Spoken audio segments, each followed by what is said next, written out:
Good morning. My name is Daniel Lawson. I work for NRCS. Really happy to see a bunch of familiar faces here and a bunch of new faces, all interested in early successional habitat. It's a very burdensome, expensive, proposition. You're trying to manage something frozen in time, but know that you don't have to do it alone. The biggest thing, I've found in my time here is that, a lot of landowners don't know that there is help. And I believe that the only way to really bring back your declining grassland species, your declining shrubland species, is through private lands management. So with that being said, I'm going to kind of go over some of the USDA 2018 Farm Bill conservation programs. These are going to be designed to help you, the landowner, manage early successional habitat or wildlife habitat and get compensated for it and get technical guidance to help you. So just know, like I said, there is financial and technical assistance available to landowners. So what we cost share on habitat creation, habitat restorations, habitat management, and long-term habitat protection. So these are all important, working together. And the biggest thing that I think, with our cost share programs is we have the ability to address all these different aspects of early successional habitat. With that being said, some of the early successional habitats that we help manage and restore are grasslands. So if you'll see in the middle here, two of our declining grassland nesting species, the dick thistle and the eastern meadowlark. Both of these are working lands for wildlife priority species, and both of these have programs associated with those to try to help restore those. So it's not just about quail. There's a lot, there's a lot else that we can address through these programs and, by doing early successional habitat. Additionally, the top right corner, you see the monarch butterfly. Also, under the pollinator species, it's one of our working lands for wildlife species as well. Another beneficiary of the grasslands, you see the wild turkey with its poults. The grasslands and heavy in forbs and grasses are really beneficial brood rearing habitat and in some cases nesting habitat too. So the prince of game birds there in the middle, I put it in this shrublands category, mainly for the reason that up here on the eastern shore, up here on the northern extent of their range, there is a requirement for escape cover and winter cover. So they really need that shrubland woody component. They need the brambles. They have to have that escape cover readily available. So additional species that benefit from shrublands, yellow-breasted chat down here in the bottom left, eastern cottontail rabbit, and then the black and golden bumblebee at the top right. Final, early successional habitat that we help maintain is successional forest. So historically, these were created with wildfires, natural disturbances, and then even more recently, anthropogenically through different land use, wildlife habitat management being one of them, an additional one being timber harvest. So we try to manage a successional forest, an early successional forest state to benefit a wide array of species. Some of these, not limited to white-tailed deer, used for browse and cover. The American woodcock, you'll see them in the winter and the migration, using sweet gum thickets on the edges of wetlands as stopover habitat. Additionally, the red-headed woodpecker uses cavities created by timber harvest. So with the USDA programs, we have a lot of programs that we can use, to achieve your goals and your objectives for wildlife habitat, with variable contract lengths, payment rates, and payment methods, and then maintenance requirements for each of those programs. Some of them you have short-term contracts where you don't have as much maintenance required from us, and then you have some that are longer-term contracts like CRP and PrEP, where there is required maintenance that goes along with that if you hope to re-enroll. So the USDA programs administered under Farm Bill is they're controlled by the Farm Service Agency and the Natural Resources Conservation Service. So to be eligible for these financial and technical programs, you have to have ownership of the property or be a renter producing a crop. So the adjusted gross income, you can't make more than $900,000 a year to be eligible for financial assistance. And that's based on the previous 3 years of your adjusted gross income. So farm records must be established with the Farm Service Agency. And this is just part of the program.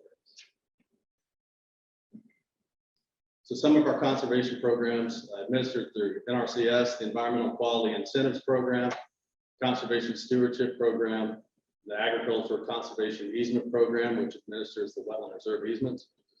And then through the Farm Service Agency, you have Conservation Reserve Program, Conservation Reserve Enhancement Program. So the first program is EQUIP, or the Environmental Quality Incentives Program. We use this for habitat creation, restoration, and management. It's really flexible in the sense that it's typically shorter term contracts, and the landowner essentially gets paid to do a practice. It's not again an annual income, but you are getting compensated from 50 to 90% of the estimated cost to do a practice. So pretty much, if you want to have little involvement with the government or don't want to be tied down to a long-term contract, this is really one of the easiest and best programs that will fit your objectives. The lands that qualify: cropland, forest, pasture, and wetland. So the second program that NRCS administers is a conservation stewardship program. This kind of goes a step above EQUIP in that you do get the cost share based on the flat rates to do those practices. But additionally, you receive an annual payment based on the resource concerns that you're meeting on the property. These are in 5-year contract lengths with the ability to re-enroll at the end of your contract. So this is, we started using this on the Eastern Shore more recently, kind of looking at ways to manage non-industrial private forest land and even cropland over a longer period of time. So if you're looking at doing something in the short term, EQUIP might be better, but for something where you're going to have management, much like for early successional habitat, sometimes this is a better program. So again, the flat rates covering 50 to 90% of the estimated costs, and then you get an annual payment based on net resource concerns. So the final NRCS program is the Wetland Reserve Easement Program, and this is really for habitat creation, restoration, and long-term protection. So these are easements, and with that being the case, eligible lands are where there are no current easements that would conflict with that, and where a wetland can be restored. So who qualifies? It's the landowner. And then the financial assistance for 30-year easements is 75% of the cost to restore the habitats. And for permanent easements, it's 100% of the cost covered. So, NRCS will purchase the easement based on fair market value rates. We call them our GARP rates, or global area rate caps. So for example, 1 acre of cropland in Caroline County, we're paying $6,196 for that easement.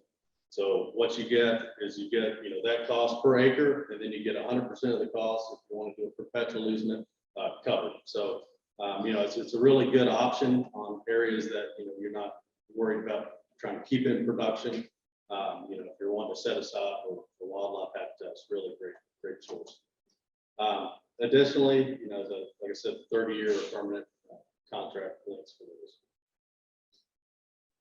So one of the biggest, I would say, one of the biggest programs administered by the Farm Service Agency are CRP and CREP, Conservation Reserve Enhancement and Conservation Reserve Program.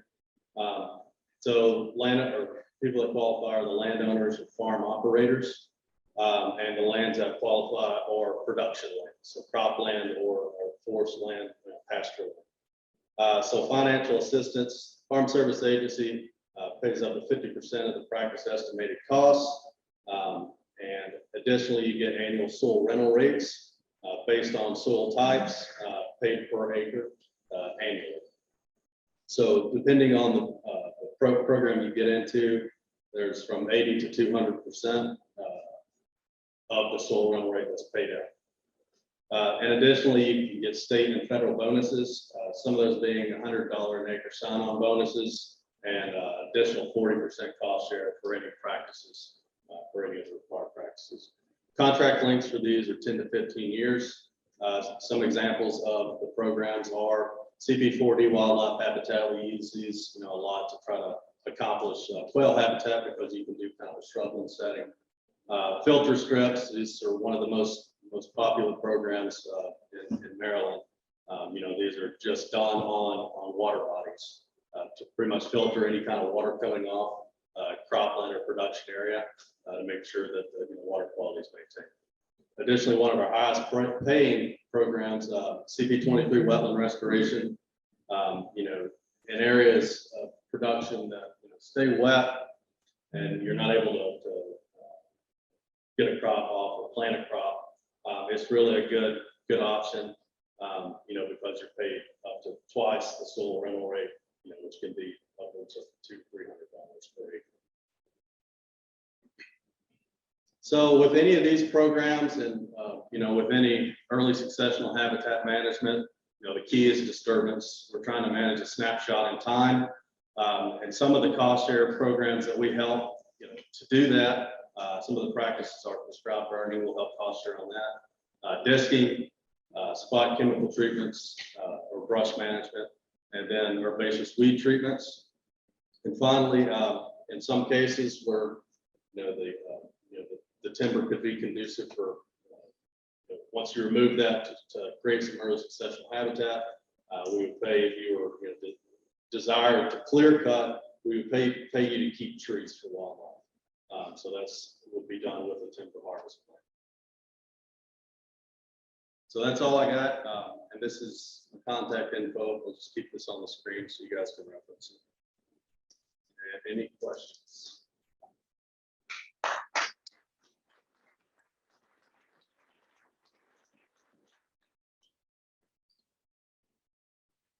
A minute or two for questions. Anybody have questions?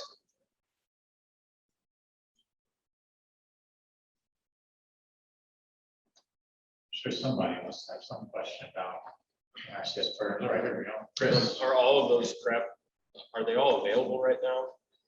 All the ones on the screen, yeah. Okay. Yeah. And those are all kind of geared toward early successional habitat, or we could at least incorporate parts of early successional habitat. Yes. I know in the prep program, it's overseeding is one of the encouraged practices. Is there a certain type of plant that overseeds really well with habitat? Is partridge pea? Partridge pea is probably the best, in my opinion, and I think it germinates really well. So we're kind of making, or at least in Caroline County, we're trying to shift from overseeding clovers and stuff, quail buffers, because that takes up a lot of space and kind of hit its fair ground, which quail do need. So partridge pea is what I would recommend for those. Yes. Like, In any of the CRP programs, piggyback money from other sources? yes, absolutely. Yeah, so Dan's Small, we work with Washington College, on some of the costs for I guess restoring and creating habitats.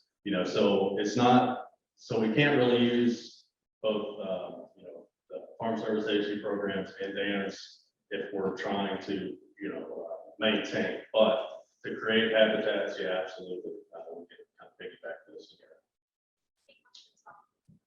The max program this Yeah, year. it's max, yeah.